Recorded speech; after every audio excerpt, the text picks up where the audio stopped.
Good day, children. Today I am here to continue the second video of the second chapter, Federalism from Politics. Now, the previous video, we did learn about what is federalism, what are the different features, and is India a federal country? All these things we discussed in the first part. Now, how is federalism practiced? How is federalism practiced? Now, under how is federalism practiced, we got to know the real success of federalism in India can be attributed to the nature of democratic politics in our country. And this ensures that the spirit of federalism and respect for diversity and desire for living together became a shared ideal in our country. Now, for us to know how is federalism practiced, we'll go through some of the points. The first one is the linguistic points. The linguistic. Now, under the linguistic state,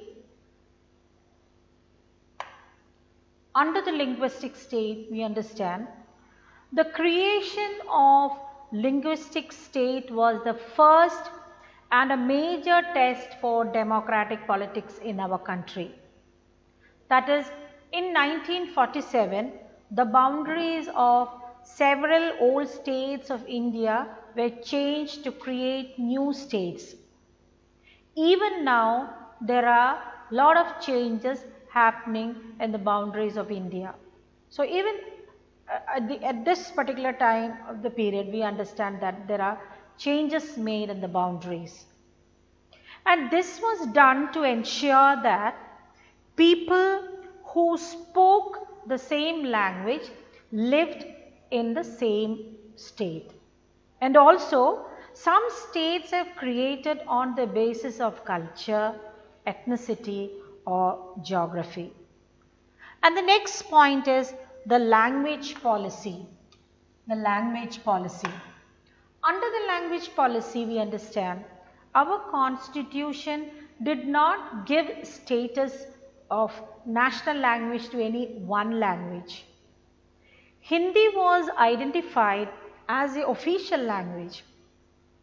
And besides Hindi, there are 21 other languages recognized as scheduled languages by the constitution. Then we all know states too have their own official languages, like for Kerala we have Malayalam, for Tamil Nadu we have Tamil. So these were the official languages of different states. And according to the constitution, the use of English for official purpose was stopped by 1965. But later it was decided to continue English along with Hindi for the official purposes. Then the third one is the center-state relation. Restructuring the center-state relation is one more way in which federalism has been strengthened in practice. For a long time, the same party ruled both at the center and in most of the states. That is, at the center, if the Congress was ruling, the same thing, even almost all the states, this Congress was ruling. So, in those days, what happened was the central government would often misuse the constitution to dismiss the state governments that were controlled by the rival parties. This undermined the spirit of federalism. This all changed significantly after 1990 because this period saw regional political parties, many in different states, many regional parties were won. So naturally, this was the beginning of the coalition government.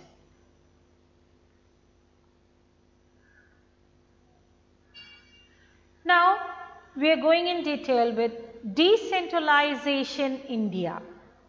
Decentralization in India. What is decentralization in India? When power is taken away from central and state governments and given to the local government.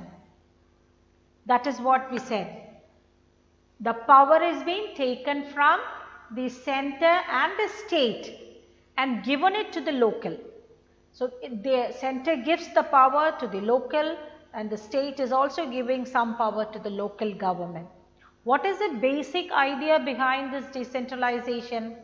Is that there are large number of problems and issues that is existing in different states at the local level, and this can only be best settled at the local level. It is the localites, these localites only know what their issues and problems are. So, this could only be solved at the local level. And at the local level, it is possible for the people to directly participate in decision making. Directly participate in decision making. It is the localites, they know their issues and problems, they have their representatives, and it is these people they are voting, and they become the part and parcel in decision making. And also this helps to inculcate a habit of democratic participation. So, they are directly participating in the decision making. And the next is the major steps towards decentralization. That is, in 1992, under the 73rd Amendment Act gave constitutional status to Panchayati Raj system. Because earlier in India we followed only two-tier system, the central and the state. Then later by 1992 we started to have the third tier system. We took one more step ahead, that is the local government was formed. That is, the status of Panchayati Raj institutions was given the year 1992. And some of the salient features of the act is it is constitutionally mandatory to hold a regular election. Regular election. Some of the salient features.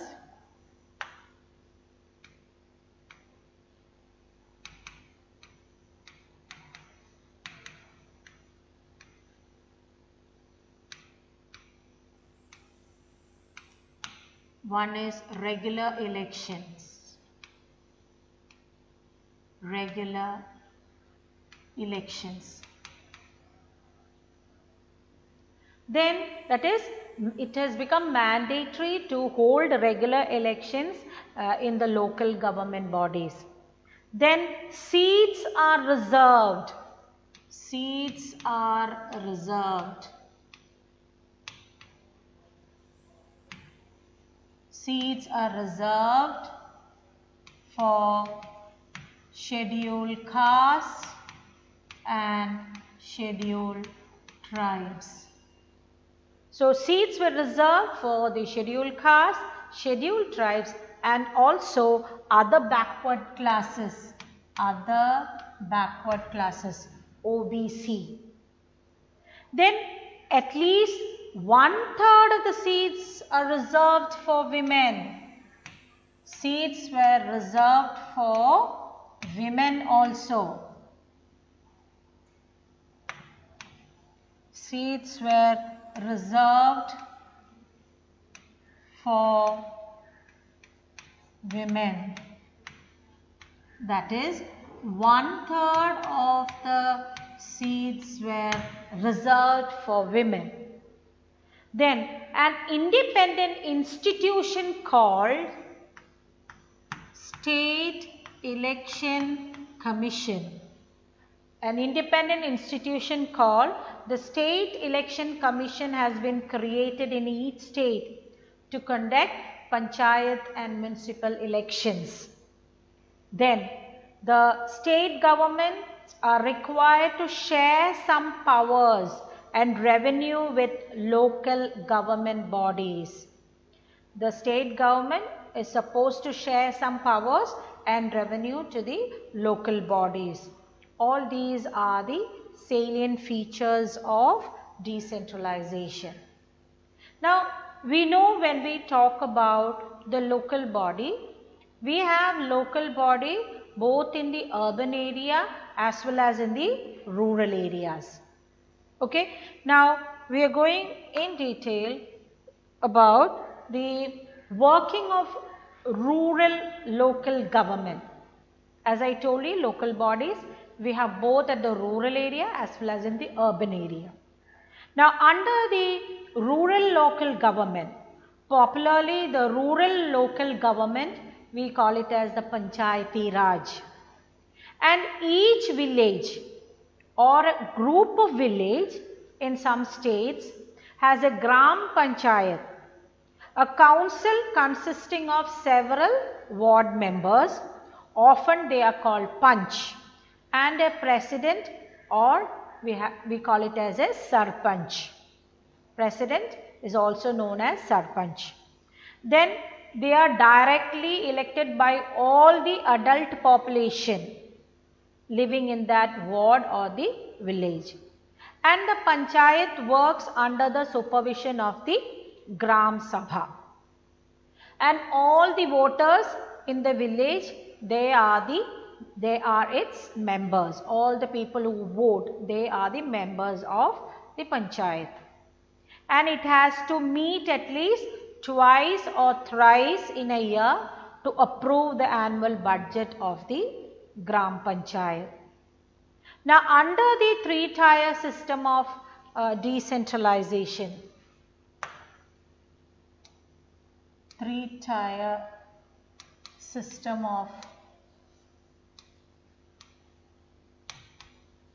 decentralization,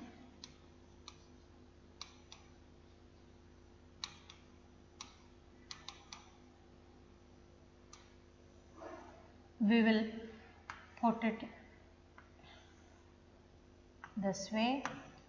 At the top, at the apex, we have the Zilla Parishad.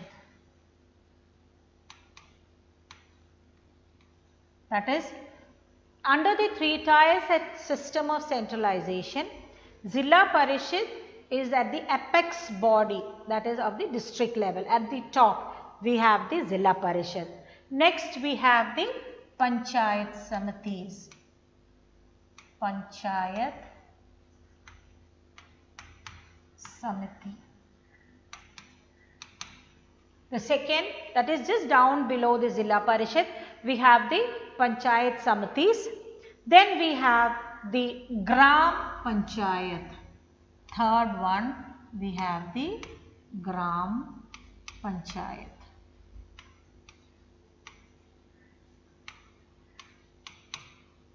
This is a three-tier system of decentralization at the district level. I repeat, Zilla Parishad at the top or at the apex, then we have the Panchayat Samitis, then we have the Gram Panchayat.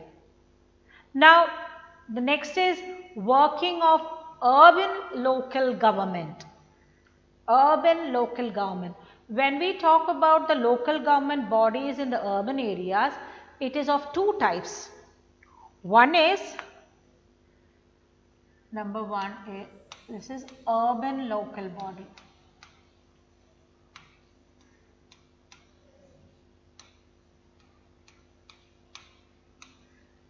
Under the urban local government, we have two different types. One is municipal corporation,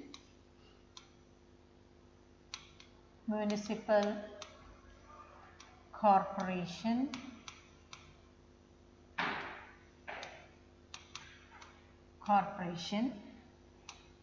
then we have municipal councils.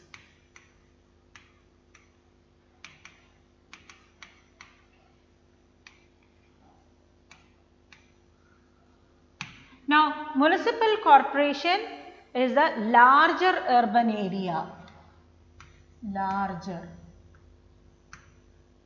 and the other one is the smaller urban area. Smaller urban area. So I repeat, under the urban local government bodies, it is of two types: municipal corporation, which is a larger urban area; municipal councils, the smaller urban areas. Here, both municipalities and municipal corporations is controlled by elected bodies of people representatives. I repeat, both the municipalities and municipal corporations are controlled by the elected bodies of people's representatives. Then we have mayor, or the municipal chairperson is the head of the municipality.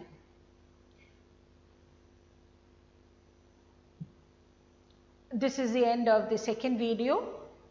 Some of the important questions of this second video is: number 1, how many languages are spoken in India? What is decentralization? How are local bodies organized in cities? And how is federalism practiced in India? Before I conclude, I would like to recapitulate the second part through a PPT. As I said, how is federalism practiced, under which it speaks about the linguistic states. Now, under the linguistic state, it says that the creation of linguistic state was the first and the major test for democratic politics in our country. And in 1947, the boundaries of several states of India were changed. And I also told you around 2006 too, there were new changes made. Recently also, we had a lot of changes.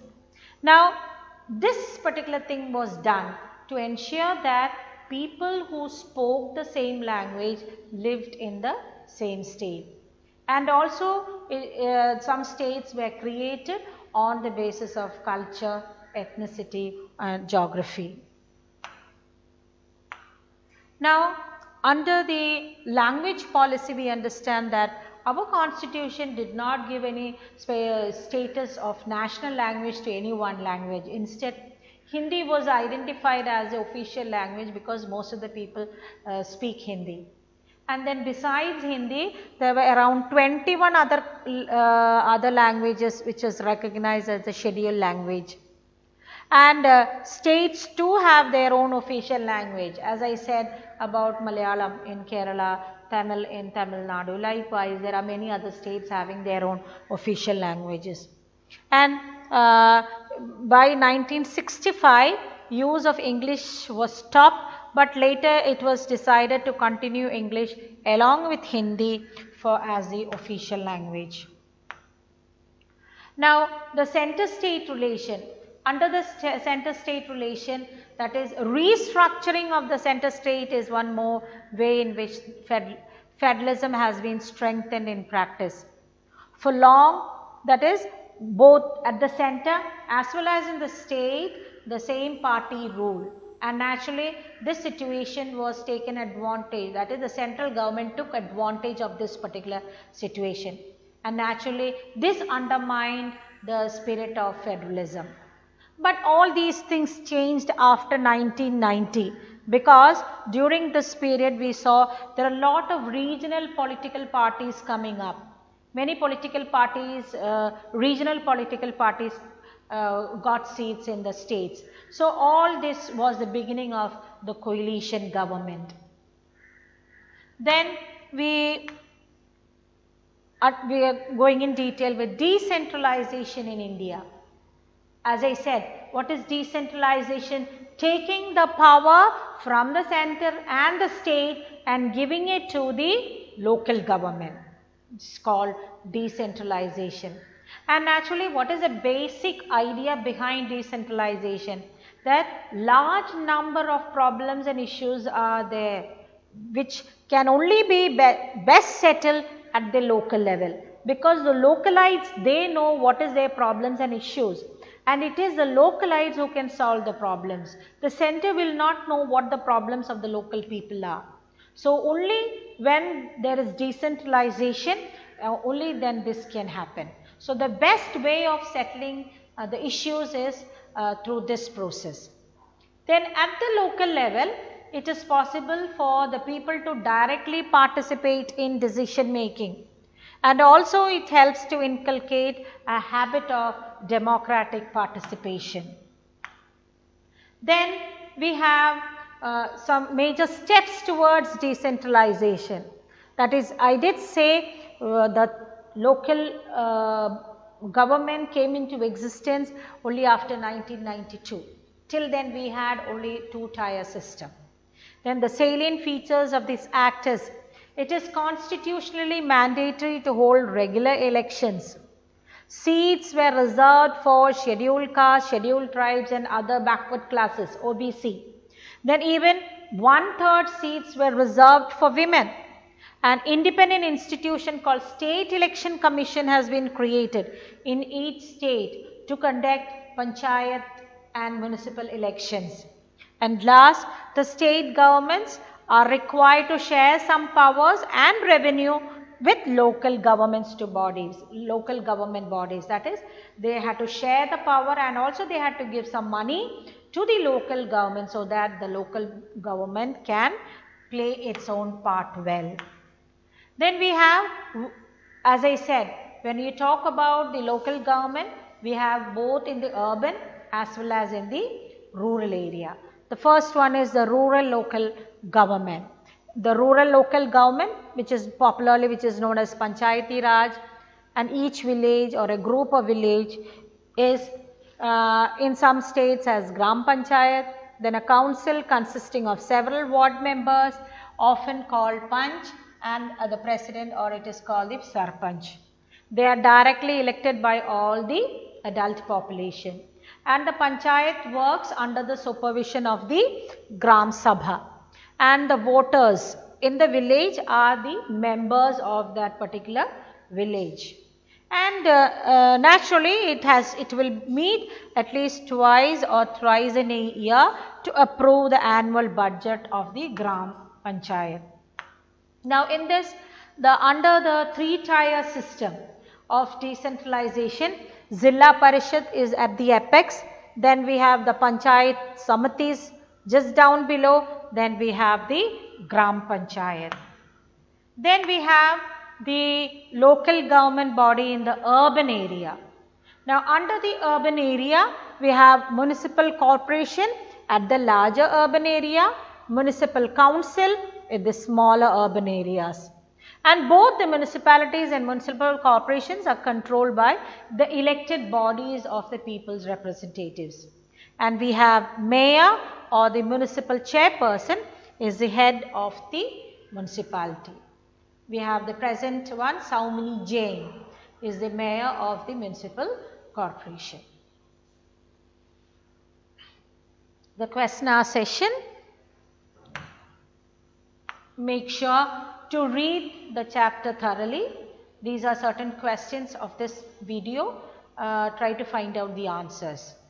How many languages are spoken in India? Second one is, what is decentralization? Third one is, how are local bodies organized in cities? Then, how is federalism practiced in India?